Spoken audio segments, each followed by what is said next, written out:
Hello everyone, Stjepan here. I'll continue with part 2 of the Najdorf Sicilian with a couple more variations, some very popular and 2 variations which really aren't played that often. One of them is quite okay for white, another one is completely absurd, but as a Najdorf player you should be prepared nevertheless. Firstly, let's get to our Najdorf position. So e4, c5, knight f3, d6, d4, cd4, knight d4, knight f6, knight c3, a6. So the Sicilian Najdorf, and in the first video we went over the main line, the English attack, the Opocensky variation and the f3 sideline.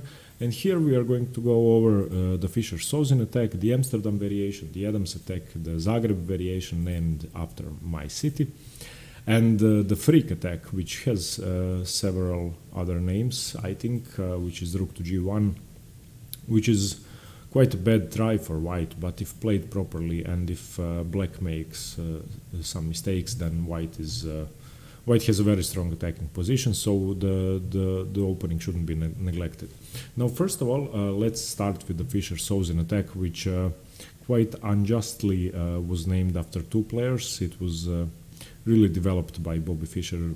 Sozin had little to do with the opening, so it should be called the Fischer attack, but still.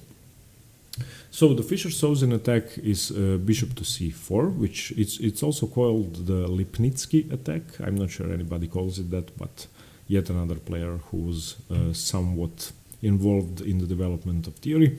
And the bishop c4, as opposed to the other lines with bishop to e2 or bishop to e3, prepares to develop the bishop to the most active diagonal. Of course, it's striking at the f7 pawn immediately and putting pressure on black's kingside, so it's a very sensible move. If you ask the engines, though, they would say that the move is incorrect or imprecise and that black has already equalized, but I can't really agree with that. Now, black has one move in this position. Playing e5, as in some other lines, would be quite risky here, and it would weaken the position further, because the bishop on c4 is reinforcing the d5 square even more. So black should keep defending the d5 square. So the best move here is pawn to e6, preparing to develop the bishop to e7 normally, and preparing to castle. To this, white reacts with bishop to b3. White can also castle, but the position will normally transpose, and you are going to be playing bishop to b3 and castles anyway, because the move b5 is coming, and in fact the best move for black here is b5 immediately, preparing to chase away the knight from c3, and you can see that if white should allow, there are some possibilities for this, for b4, and then this pawn is dropping off. It doesn't quite work yet, but you will see.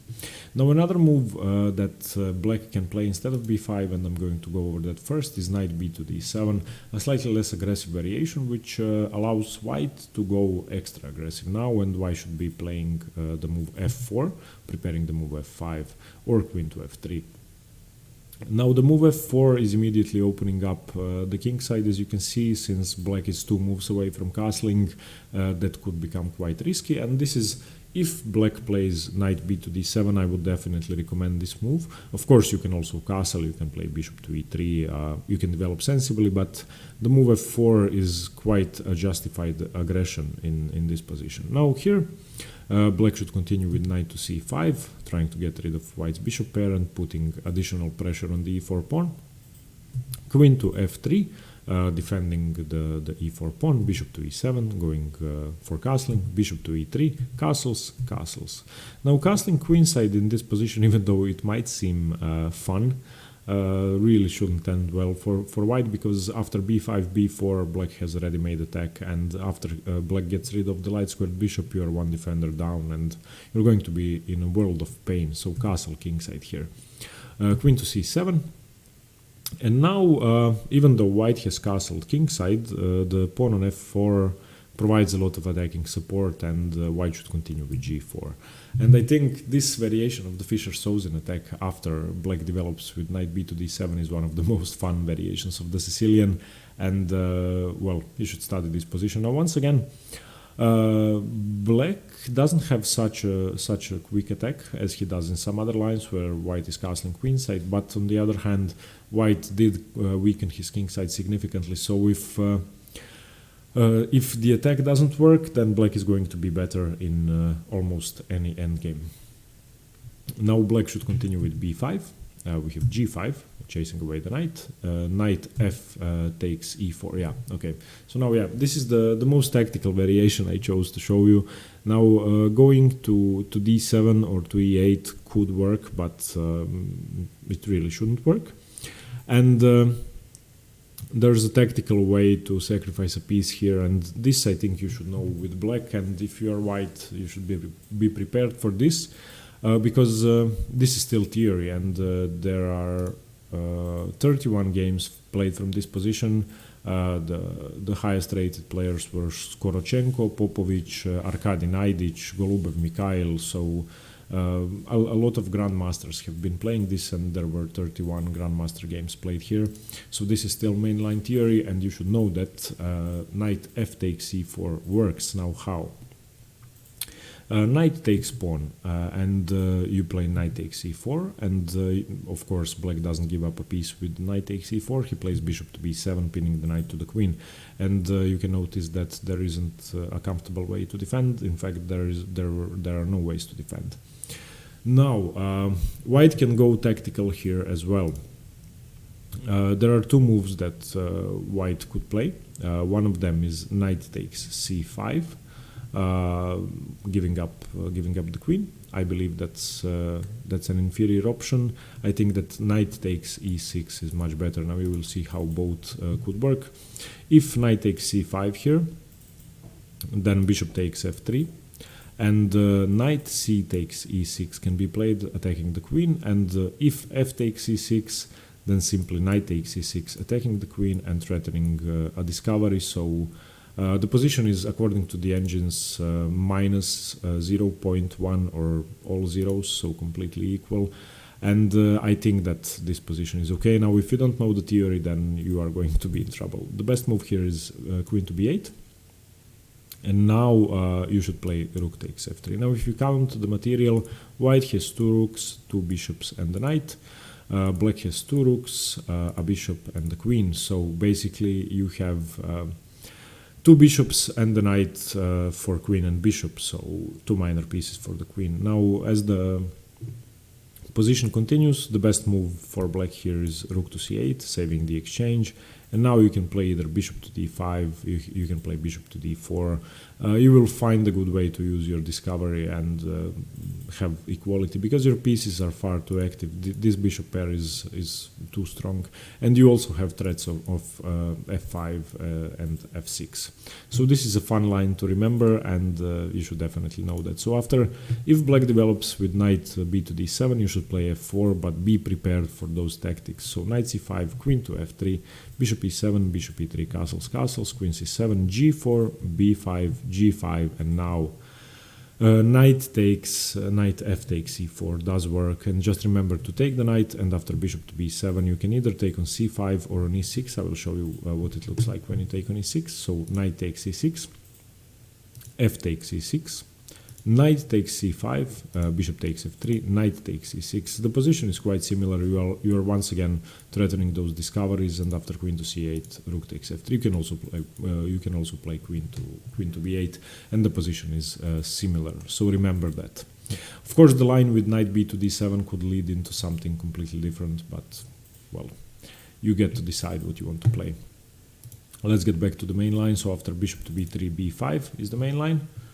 Okay, white should castle here, and let's see what happens if black does decide to chase away the knight. So let's say b4, knight to a4, and now if knight takes e4, then rook to e1 is simply better for white. This pawn is completely useless. The engine evaluation is almost +2, and white is just better. The best move here is knight to f6, and now after you pin the knight, you can see that all of your pieces are far too active for black to cope with them, and one pawn that has been sacrificed is completely meaningless in this line. So if you are playing this position with black, Yeah, play bishop to e7 after castles. If you go for b4, knight to a4, don't take the pawn on e4, it's far too dangerous. Now let's go back to the main line. So castles, bishop to e7, queen to f3, queen to c7 should be played. You aren't really threatening anything here. Well, I can show you that as well. If you try this, then bishop to b7 is just better for black. I'm sorry, the cannon, once again, I live in Zagreb near the upper town, so every day at noon the cannon goes off. So okay, queen to f3, queen to c7, so don't play e5, it's a waste of time. You should play queen to g3, threatening to take the g7 pawn. Now this is where the position gets quite tricky. After queen to g3, well, black should castle, and bishop h6 should be played, even though black doesn't have to give up the exchange. Black can play knight to e8. And now you simply continue developing. Rook a to d1, bishop to d7, f4, going for an attack.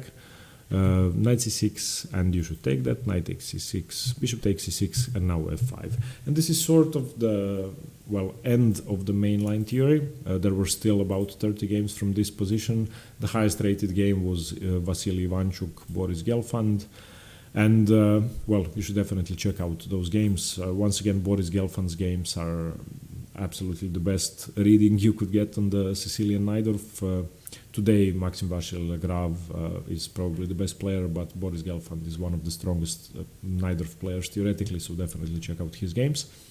And I wouldn't want to go any further with this, because you could play that this position in several different ways, but just remember this position. Remember the idea of f4, f5 causing trouble for black. Queen to f3, queen to g3, bishop h6 to force the knight to e8 and dislocate it, and of course this rook is now stuck here. And even though the engines will tell you that the position is completely equal, all zeros, I think that white's position is much easier to play. Of course, Gelfand, Demviel, and Kasparov or Fischer or all the other Najdorf players would disagree, but well. Okay, let's cover some of the other lines. Okay, this variation with pawn to f4 is called the Amsterdam Variation. Now, after a6, we just went over the Fischer-Sozin Attack with bishop to c4. Now we are going to go over f4. And f4, even though the idea might seem similar to the lines in the Fischer-Sozin Attack, or perhaps even some lines in the Grand Prix, it's quite different. Now, black has, well, 4 moves he could play. I think there are 2 good moves. The main move here is e5, and the main sideline is queen to c7. I'm going to go over that first. This line with queen to c7 is super fun, so if somebody plays the Amsterdam Variation against you, I would recommend the move queen to c7 on move 6. Now white should continue with the bishop to d3, and you go for fianchettoing your kingside bishop. So something in between a dragon, the Najdorf, and I'm not sure what. So this is similar to the Dragendorf, except for the fact that white has interposed the move f4. Castles, bishop g7, knight f3, knight b to d7, queen to e1, similar to the Grand Prix attack. White wants to get his queen to h5. b5, you're preparing to fianchetto. Now white can play e5, you take, d takes e5, f takes e5, knight to g4, triple attacking, and now e6 should be played. And now, if you don't know what you're doing, it's quite tricky for black. You should take the pawn. And now white plays queen to e4, seemingly winning a piece, because the queen is attacking both the rook on a8 and the knight on g4, but you have a move to save the position. Queen to a7 check, and after king h1, knight d to f6, and you are defending everything. Now there were still about 20 games from this position. The highest rated was Polzin Rainer versus Luke Van Wiely. So definitely look at Luke Van Wiely's games from this position. He knew how to handle the Amsterdam Variation very well. There is his victory against Polzin, which is remarkable. You should check that game out. It's from 2006. So Polzin Rainer versus Luke Van Wiely.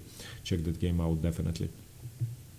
Now after f4, queen to c7 is, I would say, the best try for black. You can play e6, but that's far too passive. You can also play knight b to d7. I think that's passive as well.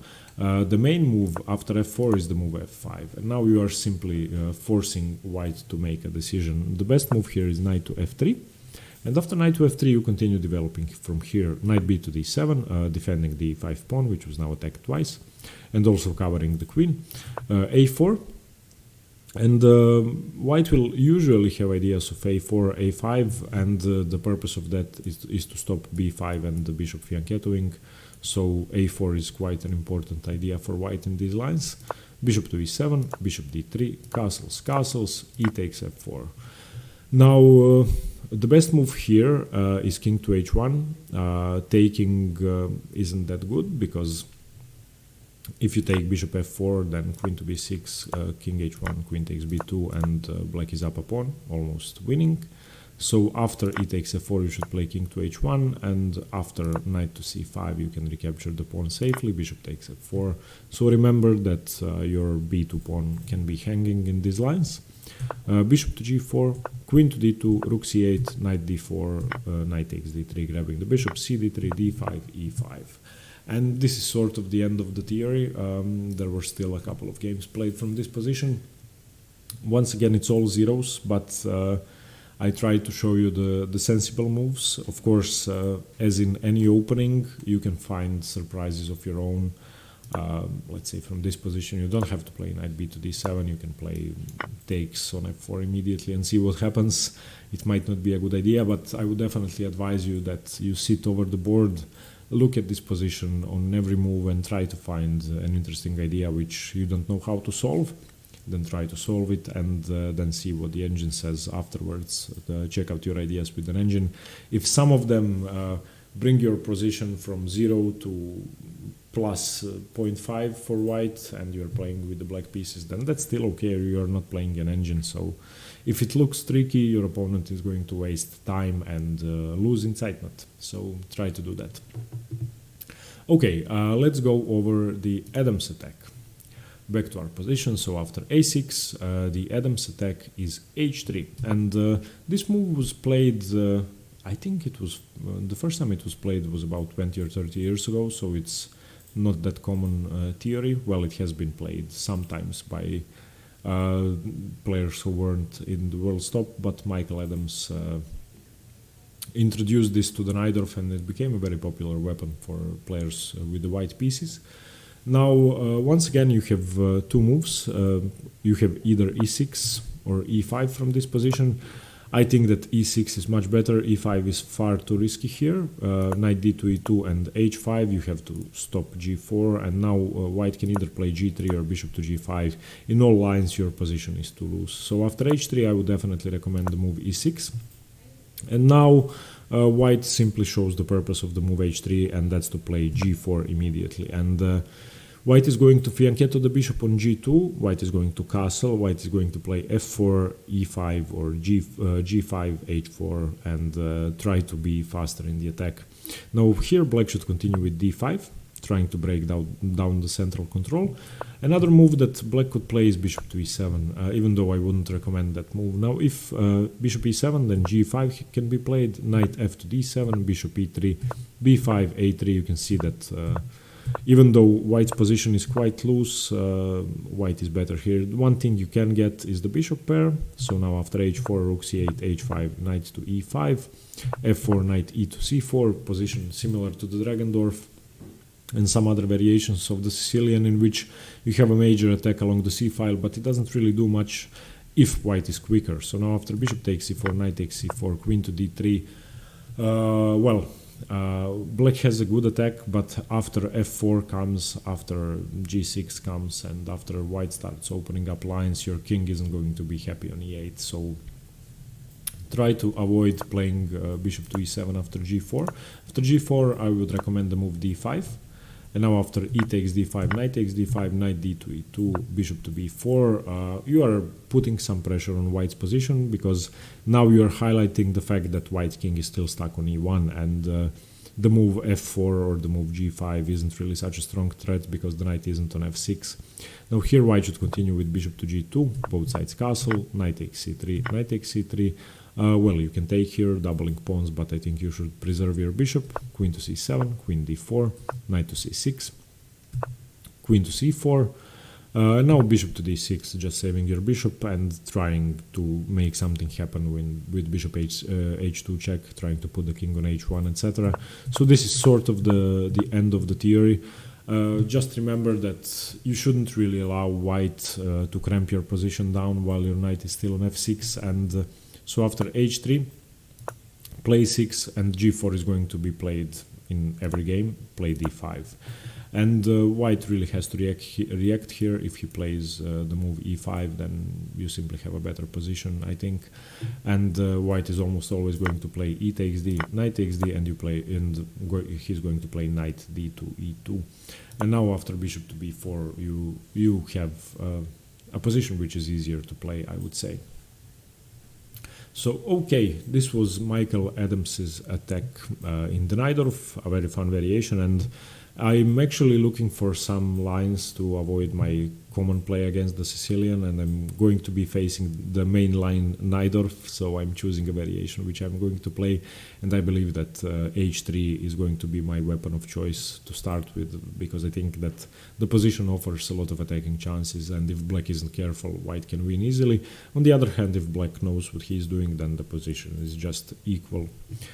Okay, let's go over the Zagreb variation. After a6, the Zagreb variation is sort of a medley between the Najdorf and the King's Indian attack, because white plays g3 here, fianchettoing his bishop. And after e5, knight d to e2, well, the difference is, yeah, that the knight doesn't have to go to b3, the knight can go to e2 because the bishop is going to fianchetto, so he isn't blocked in. Knight d2, bishop to e7, bishop to g2, castles, castles. You can see that white has a comfortable position and that black doesn't really have an attack. He has a weakness on d6 as always, and I believe that this is quite a solid way for white to play, even though it doesn't give that many attacking chances. Now black should seize the opportunity to play b5, while white still didn't play a4. Knight to d5, knight b to d7, knight ec3, bishop b7, bishop e3. Now knight takes d5, knight takes d5, knight to f6, trying to trade off some pieces, a4, knight takes d5, e takes d5, and f5.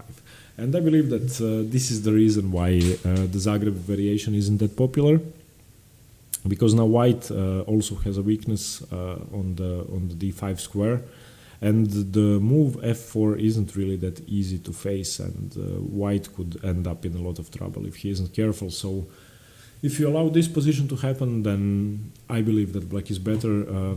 Let's check out the engine evaluation. The engines give this as slightly better for white, but I think I would rather have black here. I think I would rather have black, because what's white's attacking plan? What does white do here to make any progress? Black can take the c file, black can play f4. Okay, well, white can open up the position here, but that still shouldn't give that much to white. So okay, this was the Zagreb variation. Now let's go over one mental line. This is the freak attack.